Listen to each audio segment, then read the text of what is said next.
زين البلدان يا جنة على حد الشوف، يا أرض كريمة مضيافة وجمالها ناطق بحروف.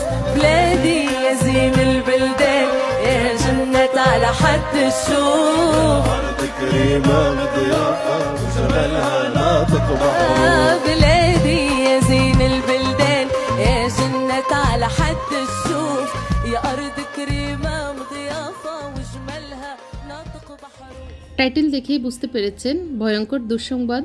দোয়া চাচ্ছি সবার কাছে। আসসালামু আলাইকুম ওয়া রাহমাতুল্লাহি ওয়া বারাকাতুহু। সকল প্রশংসা সেই মহান রব্বুল আলামিনের প্রতি, যিনি আমাদেরকে সৃষ্টি করেছেন এবং এখনো পর্যন্ত বাঁচিয়ে রেখেছেন এই দুনিয়াতে। তার সাথে সাথে লাখো কোটি দরুদ ও সালাম পেশ করছি মানবতার দূত হযরত মুহাম্মদ সাল্লাল্লাহু আলাইহি ওয়াসাল্লামের প্রতি। সবাইকে ওয়েলকাম জানাচ্ছি আমার আজকের ব্লগটিতে। আশা করি আজকের ব্লগটি থাম্বনেল দেখেই বুঝতে পেরেছেন কি নিয়ে। সাংসারিক টুকটাক কাজকর্ম আর রান্নাবান্না থাকছে, তার পাশাপাশি আমি আমার যে সমস্যা সেটা আপনাদের সাথে একটু শেয়ার করব। তো সমস্যাটা যেটা সেটা অনেক ভয়াবহ। আমার আসলে এই 2 দিনও আমি ভিডিও দিইনি, কোনো ব্লগ তৈরি করিনি। খুবই মন খারাপ এবং খুবই আসলে নিজেকেই মনে হচ্ছে অপরাধী। অপরাধ যদিও না করেছি, কিন্তু ওই যে অপরাধ বোধটা আসতেছে, মনে হচ্ছে কেন এরকম হলো। আমি যদি আরও অ্যালার্ট থাকতাম, আমি যদি আরও বেশি সতর্ক হতাম, তাহলে মনে হয় এরকম হতো না। তো যার কারণে নিজের প্রতি নিজেকে অপরাধী মনে হচ্ছে এই আর কি। তো আমি একটু আমার রুমটা গুছিয়ে আমরা নাস্তা করে নিয়েছিলাম, তো ভাবলাম যে একটু চা খাই। আজকে একটু বৃষ্টি বৃষ্টি সকাল থেকে, যার কারণে চাটাও খেতে ইচ্ছে করছে। আর ডায়েটটা তো ওই যে ধরেও আবার ভঙ্গ হয়ে যাচ্ছে, এরকমই চলতেছে। তো দেখা যাক এই আর কি। তো আসলে যে সমস্যা আমার হয়েছে, আপনারা অনেকেই অবগত হয়েছেন বা জানেন যে আমার যে বিজনেস পেজগুলি ছিল সেগুলি হ্যাক হয়েছে। আসলে আমি গত 2017 সাল থেকে আমি পেজ চালাই বা আমি বিজনেস করি। তো 17 সাল থেকে শুরু করে 1 বছর পরে মেবি আমি করেছি, আমার এই চ্যানেলটা খুলেছি। তো আমার বিজনেসটা আগে ছিল, সেটা আগেও বলেছি। তো এই পর্যন্ত আমার মোট 4টা পেজ আর কি। 2টো হচ্ছে বোরকার, একটা নাম ছিল গাউন আবায়া ড্রেসেস, আর একটা হচ্ছে রিগালিয়া গার্ব। তো রিগালিয়া গার্বটা আমি নাম পরে দিয়েছি, কিন্তু এর আগে ছিল রুমিজ আবায়া নামে। তো ওইটা নামটা চেঞ্জ করে জাস্ট রিগালিয়া গার্ব হিসেবে আমার মানে ট্রেড লাইসেন্স করা হয়েছিল। তো এই 2টো হচ্ছে আমার বোরকা বা ড্রেসের পেজ আর কি। আর আরেকটা পরে খুলেছিলাম, সেটা হচ্ছে হরেক রকম, মানে পরপর আর কি, হরেক রকম প্রোডাক্ট, মানে সেখানে আমার বিভিন্ন রকমের জিনিসপত্র আমি যখন যেটা পসিবল হয় সেটাই আমি সেল করি, এরকম একটা পেজ। তো সেটাও আল্লাহর মতো অনেক দিন হয়েছে এটা কন্টিনিউ করছিলাম। আর অ্যাক্টিভ এখন হরেক রকমটাই ছিল, যেহেতু আমি বোরকার বিজনেসটা একটু স্লো করে দিয়েছিলাম, যার কারণে ওই হরেক রকম রিগালিয়া গার্ব এবং গাউন আবায়া ড্রেসেস এই 2টা পেজে আমি ওই রকম অ্যাক্টিভ না আর কি। তারপরেও 22,000, তারপরে 16,000 মেবি এরকম করে আমার ওই পেজগুলোর লাইক ফলো দেওয়া আর কি। তো আসলে অনেকেই লাইক ফলোর জন্য অনেক টাকা বুস্ট দিয়ে লাইক বাড়ান বা ফলোয়ার বাড়ান। তো সেটা আমি কখনোই করি না। আমার কথা হলো, আমি বিজনেসের জন্য পেজ খুলে খরচ করব কেন? তো খরচ যদিও করা লাগে মাঝে মধ্যে, তো সেটা সময় এবং পরিস্থিতি বুঝে, অবস্থা ভেদে আর কি। তো সেটা থেকে আমি কখনো, আমার কথা হলো লাইক যেটা আসবে সেটা আমার ফেক না হয়ে, বুস্ট দিলে তো ফেক লাইক হয় বেশিরভাগ, আর যেটা অরিজিনাল মানে বুস্ট ছাড়া সেটা তো একদম অরিজিনাল। আমার পেজের জিনিসপত্র দেখেই যারা পছন্দ করেন তারাই লাইক দিয়ে বা ফলো করে যান এরকম। তো এই হলো আমার পেজের অবস্থা আর কি। তো হরেক রকম প্রোডাক্টও সেমই। আপনারা যারা আমার কাছ থেকে ইউটিউবে দেখে শুনে যে জিনিসগুলো কিনতে চান, হরেক রকমে গিয়ে আপনারা অর্ডার করেন অনেকে। আর একটা পেজ হলো, সেটা হলো আমার এই চ্যানেলের নামেই একটা পেজ, রুমিজ ফ্যাশনেবল হাউস নামে চ্যানেল। তো ওইটাও প্রায় 15,000 ফলোয়ার্স হয়েছে। তো যার কারণে এই 4টা আমার পেজ আসলে আমি কন্টিনিউ একটু এগুলিতে অ্যাক্টিভ থাকি বা কাজকর্ম করি। তো যার কারণে আমার মোটামুটি দিন সময় আলহামদুলিল্লাহ মানে এবাদত বন্দিগি ঘর সংসারের পাশাপাশি এই কাজগুলি আমি কন্টিনিউ করতে পারি কোনো আমি ব্যালেন্স করার চেষ্টা করি, ব্যালেন্স করেই করি, যার কারণে আমার কষ্টও হয় না, আবার অনেক বেশি যে ঝামেলা পোয়াতে হয় তাও না। তো আল্লাহর রহমতে এত বছর আমি টুকটাক করে আমার এই সময়টা পার করেছি বা করতেছি। তো এখন যে এই হ্যাকাররা এরকম করবে আসলে একদম ধারণার বাহিরে। তো আসলে আমি কিছুদিন আগে মনে হয় 4-5 মাস বা 6 মাস আগে আমাদের সময়ের আর কি, যে সময় আমরা বোরকাগুলি সেল করতাম ওই সময়ের একটা পেজ, বড় পেজ, এটা এখন আমার মনে আসতেছে না, ওই পেজের এরকম হ্যাক হয়েছে, অনেক বাজে ভিডিও বা পোস্ট আসতেছে। তখন আমি ওনাদের নাম্বার নিয়ে আমি বলতেছি, কেন আপনারা তো বোরকা সেল করেন, এই যে পোস্টগুলি আসতেছে এটা আপনাদের কোনো ভুলে আসতেছি না কিনা, মানে আমিও অবাক হয়ে তখন তো জানতাম না আসলে। তো ওই আপা অনেক মানে দুঃখ প্রকাশ করে বলল যে এরকম হ্যাক হয়েছে, যার কারণে ওরা এরকম বাজে নোংরা ভিডিও ছাড়তেছে।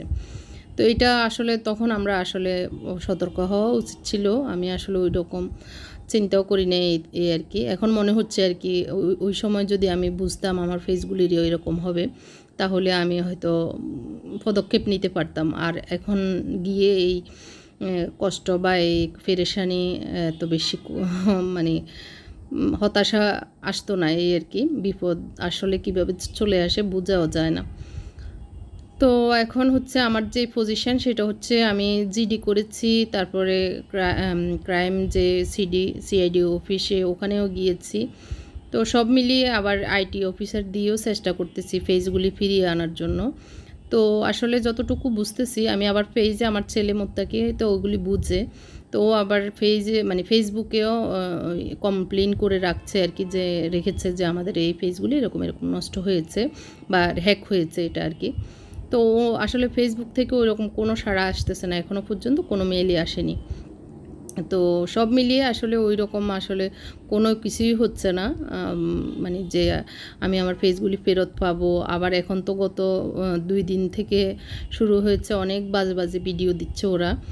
আসলে যদিও হ্যাক হয়েছে প্রথম দিকে, তো ওরা তো নিয়ে গেছে আমার মানে ওনারশিপ। তো এর ভিতরে আমার মোত্তাকি এবং আমার বড় ছেলে মোবাশির, ওরা দুজন অ্যাডমিন ছিল, যার কারণে ওরা আমাকে আবার অ্যাডমিন করেছিল।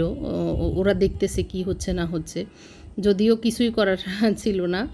তো অ্যাডমিন করাতে আমি মানে বোঝার জন্য এই গত কয়েকদিন মানে হ্যাক হয়েছে গত 29 তারিখে, তো মনে হয় 4-5 দিন পরে আমি আবার 2-3টা পোস্টও দিয়েছি, যেহেতু অ্যাডমিন ছিলাম। অ্যাডমিন থাকলে আবার ওইগুলি করা যায়, ওনারশিপ যদি মানে মালিকানা যদিও নেওয়া যায়, নিয়ে গেছে তারপরেও ওগুলি করতেছিলাম। তো গত পরশুদিন থেকে এখন আর আমাদেরকে একদম অ্যাডমিন থেকেও বাদ দিয়ে দিয়েছে, আমার ছেলেদেরকেও আমাকেও। এখন ওরা পুরোটাই ওদের দখলে আর কি। তো দখলে নিয়ে ওরা এখন প্রতি 2-3 ঘন্টা পর পরে আসলে খুব বাজে ভিডিও ছাড়তেছে, যেটা আসলেই কোনোভাবেই কাম্য নয়। তো অনেকেই তো আপনারা যারা হয়তো বুঝেন নাই আমার এই পেজটা হ্যাক হয়েছে, তারা হয়তো চিন্তিত যে আপু এগুলি কি আসতেছে বা এটা কোনো ভুলে আসতেছে নাকি না। তো আসলে আমার এখানে কোনো কিছুই করার নাই, এটা হ্যাক হয়ে হ্যাকাররাই। আপনাদের সবার কাছে রিকোয়েস্ট, যারা আমার হরেক রকম প্রোডাক্ট পেজটির সাথে জড়িত আছেন সবাই একটু রিপোর্ট মেরে দিবেন, তাহলে এটা মানে ভ্যানিশ হয়ে যাবে, তাহলে ওরা আর কিছুই করতে পারবে না। তো আপনাদের প্রতি রিকোয়েস্ট থাকলো আপনারা এটাকে রিপোর্ট করে দিবেন, এটাই আমার অনুরোধ। তো এই অবস্থা আর কি, গত 29 তারিখ থেকে আজকে 9 তারিখ পর্যন্ত প্রায় 12 দিনের মতো আমার কার্যক্রম সবই বন্ধ।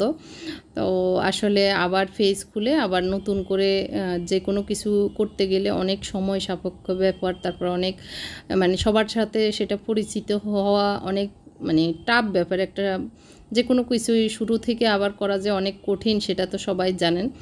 তো আমি এখন আবার নতুন করে রিগালিয়া গার্ব অ্যান্ড হরেক রকম প্রোডাক্ট নামে একটি পেজ খুলেছি। আপনারা প্লিজ আমার সেই পেজটি ফলো দিবেন এবং লাইক দিয়ে দিবেন, তাহলে আমার পেজটা হয়তো এগোবে আর কি। কারণ আমার 4টা পেজই ধ্বংস হয়ে গেছে, মানে আমার নাই এটা আর কি। তো খুবই কষ্ট লাগতেছে আসলে, যে কোনো কিছুই তিল করে গড়ে একটু বড় হলে তখন যদি কেউ নিয়ে যায় তখন যে কি কষ্টের সেটা আসলে বলে বোঝাতে পারবো না।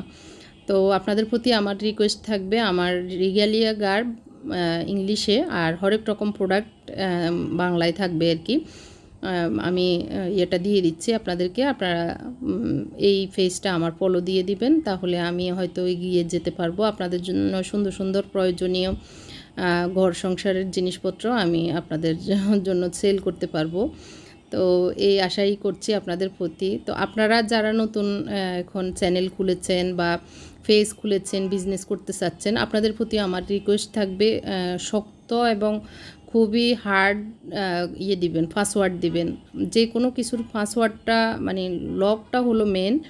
লক যদি হ্যাকারেরা খুলে ফেলে সেটাই আপনার ধ্বংসের কারণ। আমিও আমার ধ্বংসের কারণ ওটাই, ওই যে পাসওয়ার্ড মনে থাকে না, ইমেল পাসওয়ার্ড বা ফেজের যে ইয়েগুলি খুলতে হয়, তো এই পাসওয়ার্ডগুলি একটু সহজ রেখেছি, মানে ওই যে মনে থাকে না, এর জন্য যখন যেটা করতে চাই সেটা আবার ভুলে যায় কিছুদিন পর পর। তো ওদেরকে বললাম সহজ দাও, এই জন্যই সহজ দিতে গিয়ে ওরা আমার পাসওয়ার্ড পেয়ে গিয়েছে খুব মানে সহজেই, যার কারণে হ্যাক করতে ওদের সুবিধা হয়েছে। এর ভিতরেও আরেকটা কথা, সেটা হচ্ছে আমারও ভুল ছিল, একটা মেসেজ এসেছিল, সেটা আমি ভালোভাবে না দেখে এটা ইয়েস দিয়ে দিয়েছিলাম, যার কারণে ওইটা সহজেই ওরা ওদের দখলে নিয়ে যেতে পেরেছে আর কি।